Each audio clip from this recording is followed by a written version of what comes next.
আমার নতুন ফোনটার জন্য কয়েকটা ব্যাক কভার নেওয়ার ছিল, তাই আমি আর গণেশ চলে গেলাম বিষ্ণুপুরে ব্যাক কভার দেখতে।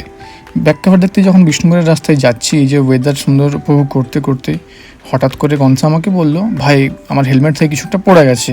তখনই হেলমেটটাকে চেক করে দেখি হেলমেট থেকে যে ফোন হোল্ডারটা ছিল সেটাই খুলে পড়ে গেছে। কী করা যায় ভাবছিলাম, গেল টাকাটা নষ্ট হলো। তারপরে রাস্তায় ভাবলাম আসার সময় খুঁজতে খুঁজতে আসবো।